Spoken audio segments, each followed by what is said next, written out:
Maybe Danny's on, is he? We'll confirm that the live streaming is online. Chair, that is the stream live now. Thank you. Okay, members, welcome, Environmental Services Committee. I hope you all had a restful Easter and you managed to get a few days off, get out and about despite the weather. Members, apologies. Do we have any apologies for the evening? I have been notified of one, that's Councillor Baxter.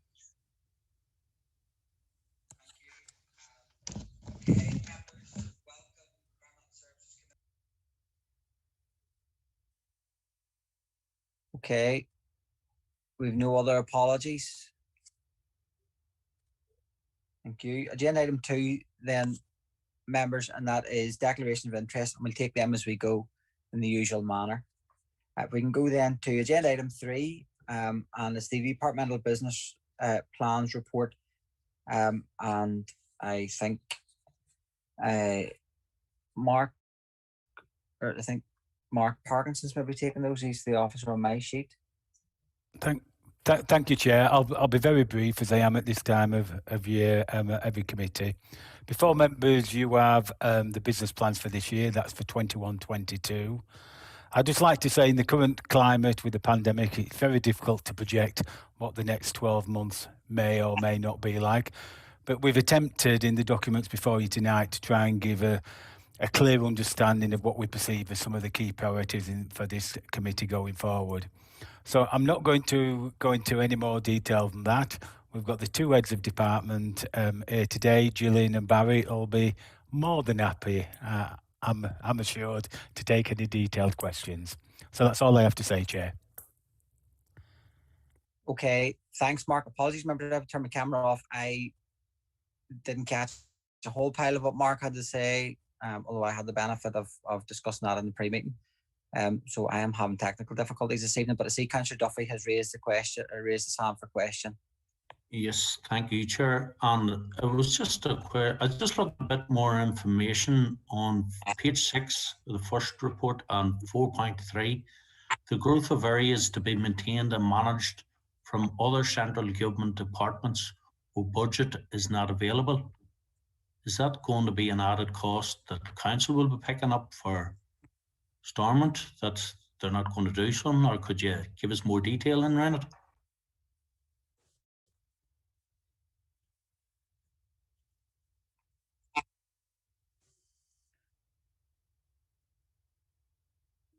Okay, I'm looking to Mark, but just I'm not picking all this up, members, so I might have to drop out and go back on to another device here. So apologies, Mark. Okay, Chair. Can I pass that one on to Barry, and Barry can give you the details? I know what it is, but go on, Barry. Yeah, I suppose it's just for members to be mindful, as officers are, that various departments are continuing to sort of ask council to do more that historically we hadn't done, or that we have historically done as much as we could do. So this is around things like weed spraying and you know, additional pieces of the land that people may want grasses cut, additional cleansing that the department may want, are always brought up, and we are just mindful to be careful of that. And as members had said a number of years ago, when we came together and formed a new council, that what we were doing at that point in time we would continue to do, but we wouldn't add to it. So that is basically just highlighting that again, that the departments are continuing to ask us to do stuff that historically none of us as councillors would have done and haven't done since the new council formed. But we're continually being asked, and we're pushing back, and as we always have done. So that's just really to highlight that to members. And I'm sure yourselves have been pushed with different departments asking us to do stuff. You know, at a phone call, one of the members had asked about us clearing up after an accident because the police had asked us to do it. And again, it's just, we don't do that. That's for the police to work out and sort out. So that would be one of the things that would be there.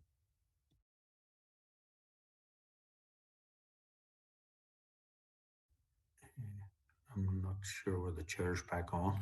You're on mute, Chair.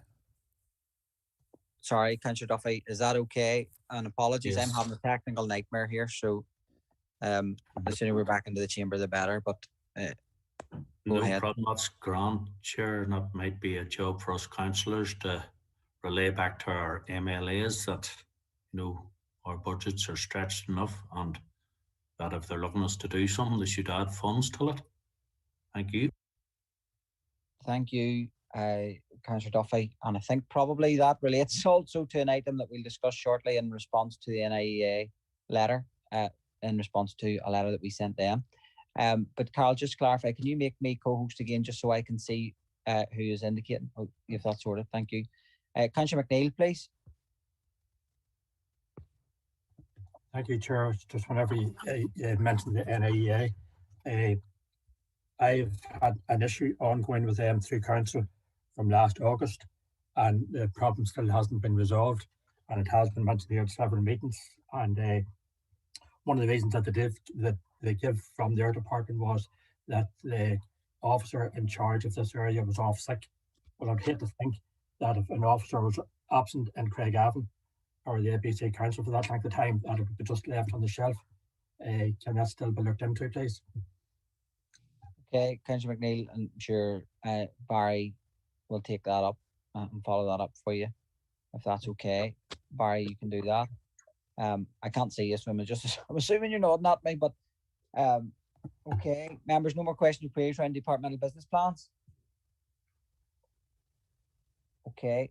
If not, members, then the recommendation is that we approve the departmental business plans for the Environmental Services Department and Environmental Health Departments. Can I have somebody to propose, please?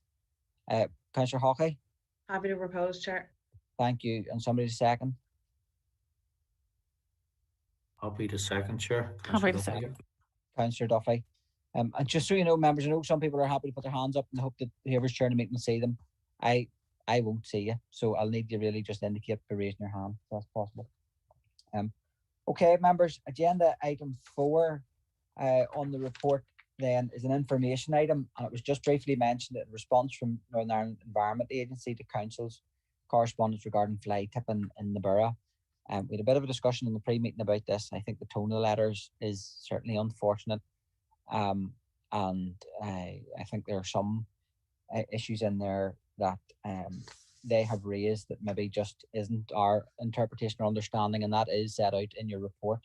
It is for noting this evening, so if anybody has any questions or queries regarding that, I know Gillian and Paul are here to take that.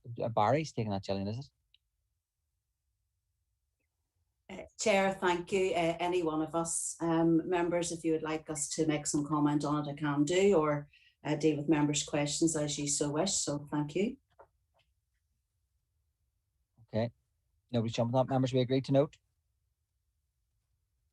Okay. I'm taking silence as an agreeing to note then. Thank you. Members, then, I'm going to take correspondence and any other items of business before going into confidential. So just to say, I have no items of correspondence for you this evening, but I have one item of any other business that was raised by Councillor Hawkey in relation to bulky waste collections. So I'm going to hand over to Councillor Hawkey, and I know some of the officers will reply to you then. Barry will take that afterwards. So Councillor Hawkey, please. Thank you, Chair. Yeah, Barry, I suppose it's probably directed more at yourself. I was hoping to get a bit of an update on where we're at with the bulky lifts. I know that last month, maybe in the past few months, there's been we haven't been able to offer that service. So if you could give us a bit of an idea of when and in what form bulky lifts will return. And I think, well, look, if you let Barry come back with that, and then I may have a bit of a proposal out of that. But okay, I'll give you an opportunity to come back in for sure, Councillor Hawkins. So Barry, if you want to go ahead first. Thank you, Chair. Yeah, I suppose as members are aware, the bulky collection has been intermittent, to say the least, and depending on the different depots, that has either been longer or shorter breaks. So at the minute, Armagh depot are running 1 day a week, where traditionally they had run 2. That's going to go back to 2 days come the 19th of April. Banbridge depot had again traditionally worked 2 days a week in the bulky. At the minute, it's just working one, but it's planning again to go back from Monday, which is the 12th. Again, just we have staff available again. And the Cairn depot, it had traditionally worked for 3 days, and it hasn't been working for a good while now at all. But it is due to start back again on Monday. So we will start to be taking bulky collections next week for both the Banbridge and the Craigavon depots, and then Armagh depot on the 19th. But again, the Armagh one is 1 day a week already. This is an ongoing issue, and it's simply to do with drivers. So as and when we need drivers, we pinch them off the bulky collection to make sure that domestic bins are emptied. Our absence rate at the minute is about sort of 16 to 17 or 18%. And then we have leave, obviously. So a number of staff had leave over Easter and trying to get leave used up. And then there's going to be a further report we hope to bring back next month to give some information that's going to be a bit sketchy about the trial and the fee payment and how we did away with it last year. Members had asked for us to do away with it last year to see if it impacted on fly tipping. Now that's going to be a difficult one for the year that it was, but again, we're going to bring that report. So I suppose there's two bits to that. The first is about the dates of the 12th for Banbridge and Cairn going back to normal, and then the 19th for Armagh. And happy to take any questions, Chair. Thanks, Barry. I'm going to hand back to Councillor Hawkins, please, and then I do have a number of other speakers. Before I do that, just to advise and apologies, I have forgotten about this until it's just occurred to me. I know Councillor Tennyson had indicated he wished to raise or to have information brought back regarding the old Seago landfill site in Portadown, and I think Barry is going to bring a bit of an update on that issue as well. So apologies for that. Okay, Councillor McNeil or Councillor Hawkins, you're in first, and then Councillor McNeil after you. Thank you, Chair, and thank you, Barry. That's a good update. I suppose there's a number of issues coming out of that. I think the fact that Craigavon Borough in particular went from 3 days down to nothing. I don't know what the other councillors for this area are like, but I've been inundated with people asking for this service. Balanced with the fact there seems to be a fairly substantial increase in fly tipping. I'm not sure how much evidence there is, and I'd love to see some where the service is available. Does fly tipping decrease? And then you're into the sort of detail of whether, if it's free, does it work even more? So I'm glad to hear there's a paper coming next month. That was the proposal I was going to make, is that you bring back a detailed, almost like an options appraisal, because I would go so far as to say I would consider the bulky lift almost an essential service. And I understand the difficulties of running at 16, 17% absentee kind of levels. That's huge. And that's a whole separate issue in itself.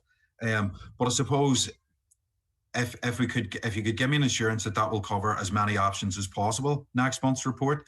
But the one question just for tonight would be, in terms of leave, which in my mind poses a big problem towards the end of the financial year every year, are staff allowed to carry over leave from last year into this year? Because of COVID, I'm imagining there's going to be quite a lot of that potentially. And if so, how much? And do we kind of foresee a problem next April if there's a heck of a lot of leave carried over? So just that question, and then I'm happy to give way to whoever's next.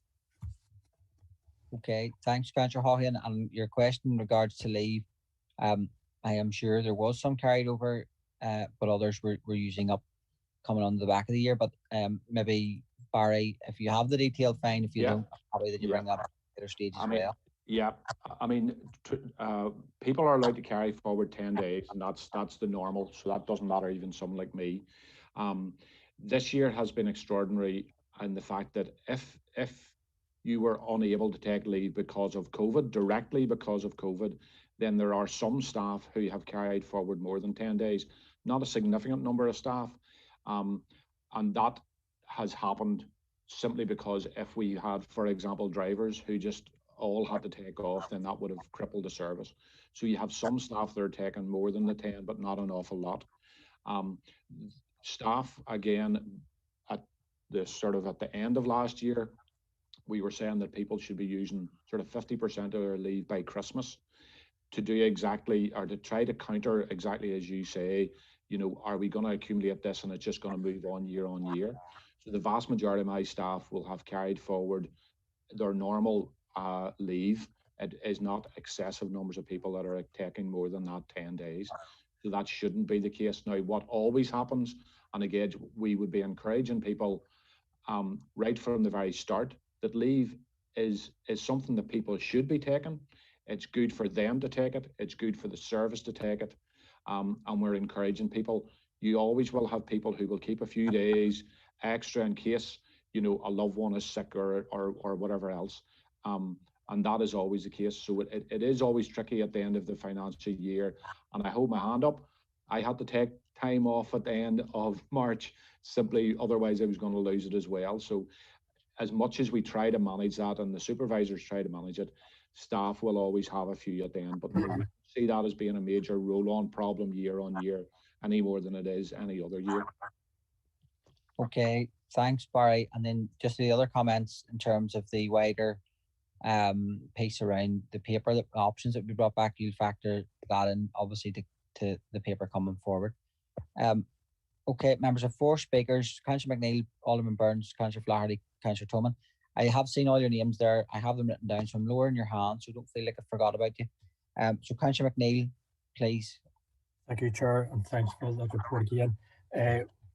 Part of the question was answered by me as regards the charge for this bulky collection. As I said, I still think it should be continued on.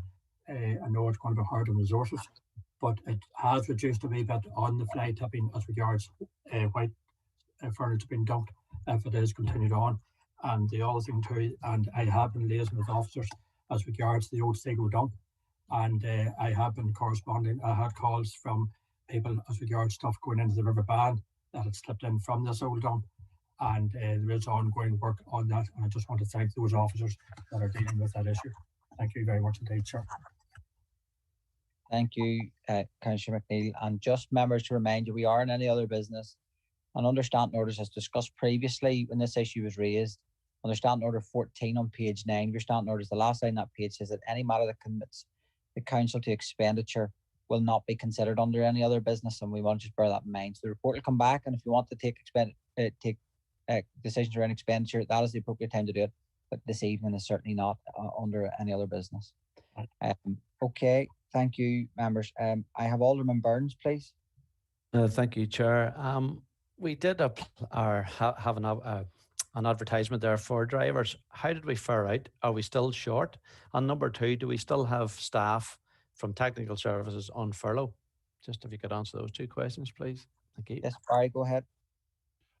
Yes, the recruitment was good, and we have got those people in, and we had them for we'll have them for a short period of time, or until until our numbers are more sensible. They came in at the time that we were then encouraging staff, and it was due for staff to take off. So that still does have an impact, even though we had those drivers. So that has certainly helped. So that has helped bring this forward, that we're going to be able to do this come next week. And the other part of that, remind me again what the other part of that question was. Sorry, Alderman Burns. Thank you.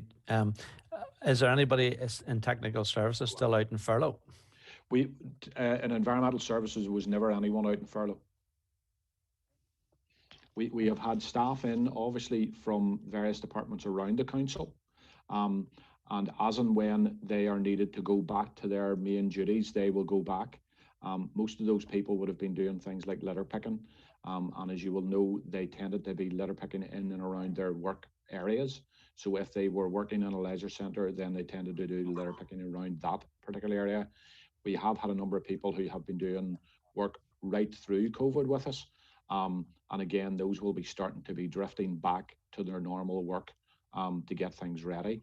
But at the same time as that's happening, our absence rate should be dropping, and is dropping, and we should get people back from their leave, etc. So we're hoping that the graphs will go in the right direction at the same time, as opposed to in the wrong direction, but we're certainly heading towards that. Okay, thanks, Barry. Alderman Burns, are you content with that? Thank you, Chair. Thanks, Barry. Okay, thank you. Councillor Flaherty, please. Yeah, thank you very much, Chair. I'll just be brief in my comments because I've spoken to both the Director and I've got some correspondence about this, because this has been a wee ongoing issue with me and some of the constituents that are in touch with me, as I'm sure constituents are in touch with every one of members in this committee regarding these bulky collections.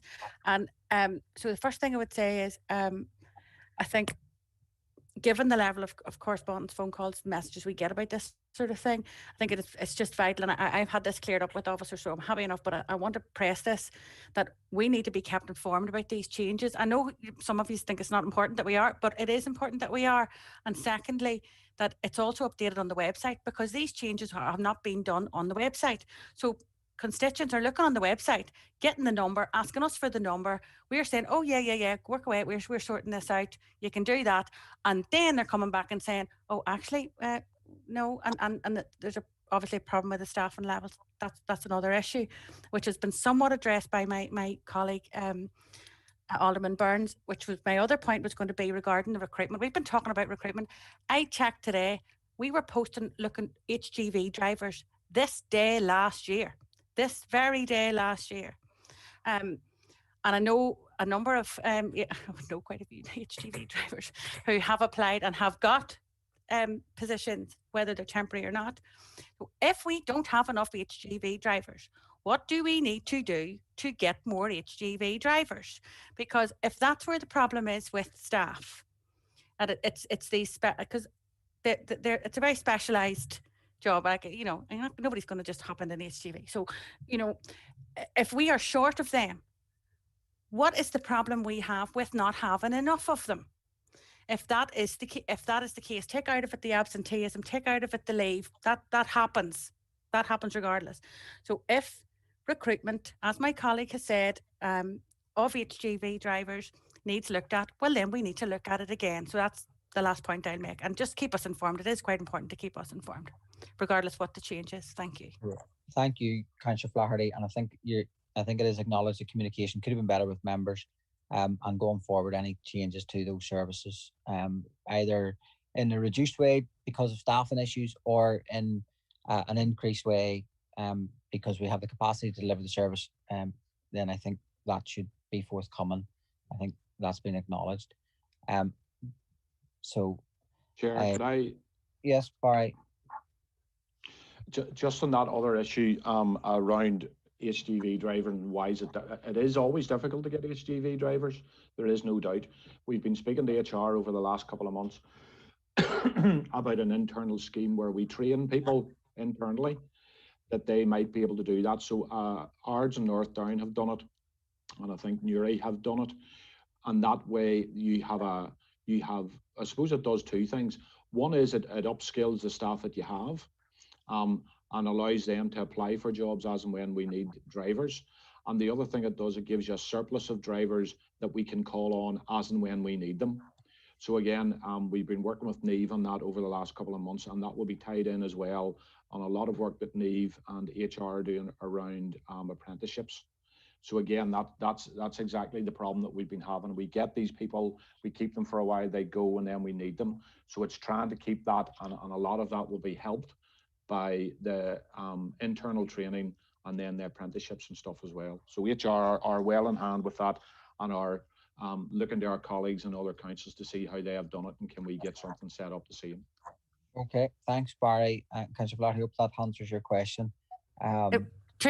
Just one thing, Yeah. Chair, if you allow me. Yeah, it does in ways answer my question, but as most of you know, and people laugh at me because I think about HGV drivers and high-vis men, whatever. I'm married to one. I know the score here. But part of the problem too is that it's temporary posts that you're recruiting for. And very few experienced HGV drivers will leave a job for a temporary post. And is that a problem here? Is it the level of remuneration? There's got to be something that we are.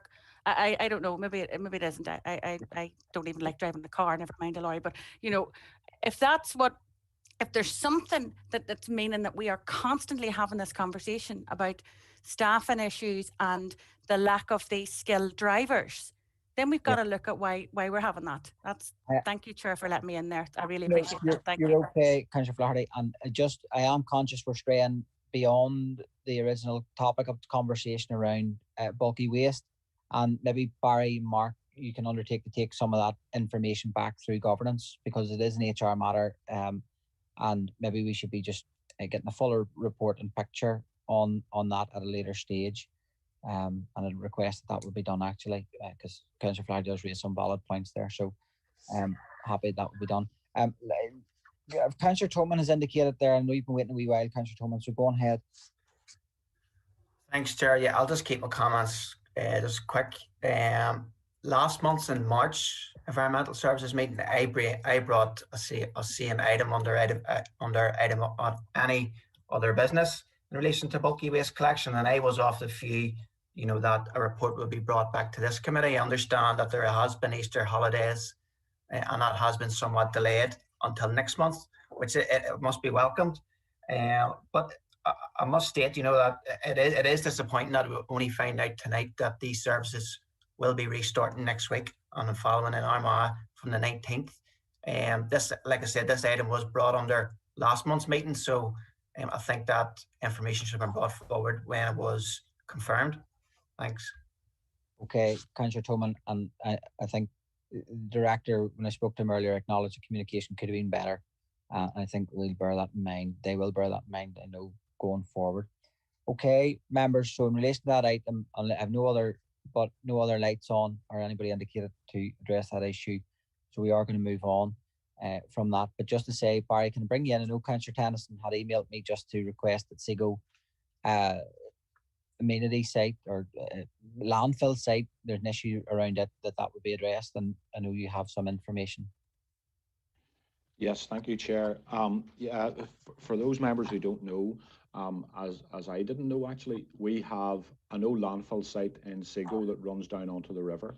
A number of members had approached me about 3 weeks ago that there was litter, etc., on the site, and it was going into the river. So staff have been out on a number of occasions and lifted the litter and are examining the site generally to see, is it robust and is it okay. So as and when we can, we will undertake work to make sure that it is secured. The landfill site, as far as we can work out, was closed about 25 years ago.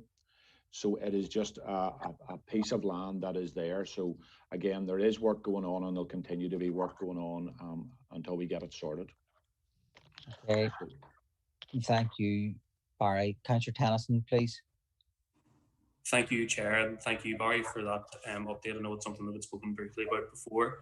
It's just to ask, has an assessment been done to establish if there are any other similar sites under council ownership that we may not be aware of?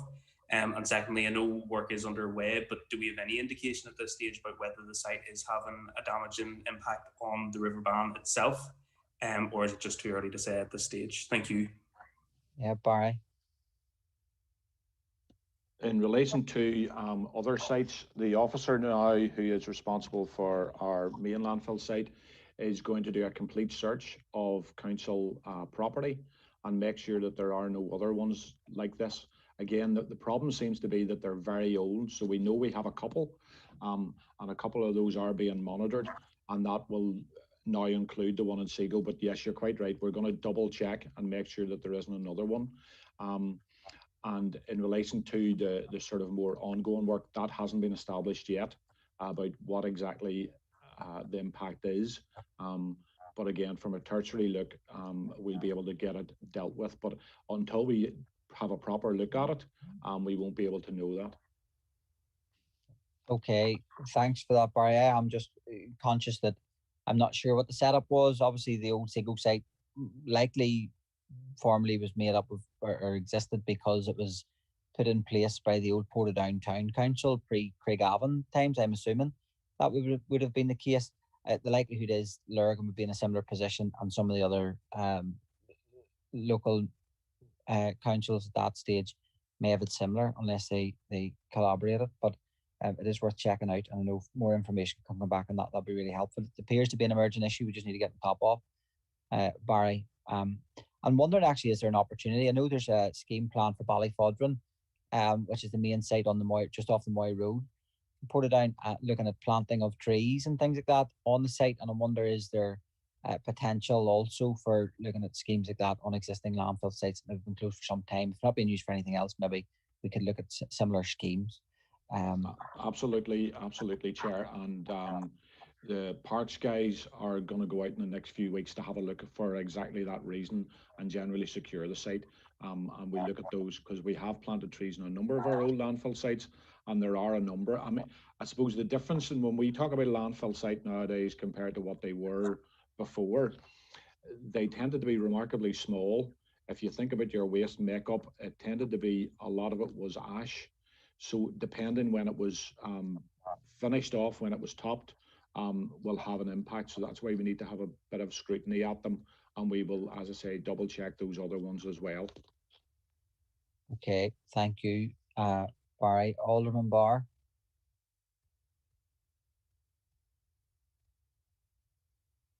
Alderman Barr, you've been. Thank you, Chairman. Just on. Yep. Thank you, Chair. Can you hear me? Okay. Yep. Yep. Thank you. I thought I was on mute there still. No, just on your conversation there with Barry about the trees and stuff like that. There, I was just wondering.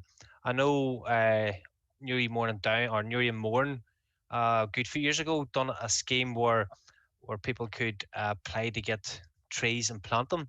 I'm not too sure if that would be something that we could possibly roll out or even, have a look at, rather than just council land. It would mean like, farmers and local population could avail of and plant trees themselves and help the environment in a more strategic manner. Thank you, Chair. Okay, thank you, Barry. Maybe you could take that forward first at a later stage and bring more advice back. Okay. Thank you, members, for that. I have no other items or any other business, and so I'm going to move on.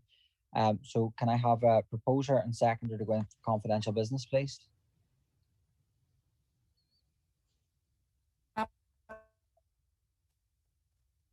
That's proposed, Chair. Thank you. I think that was Councillor Macaulay. Somebody to second, please. Happy to second, Chair. Okay, thank you. I'm not sure who that was, but I'm hoping member services staff actually got that. But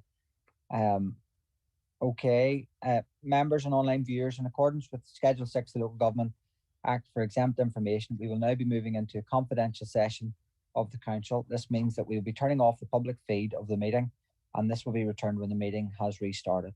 So can I ask ICT officers please to turn off the feed and confirm with me when the confidential section of the meeting can proceed, please.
those on so that the meeting can proceed in open session. Chair, that is the feed resumed. Okay, members, thank you for your time this evening. It hasn't been a terribly long one, so please do enjoy the rest of the Easter week, whatever you decide to do. Thank you. Good evening. Thank you. Thanks, Chair. Thanks, members. Good night.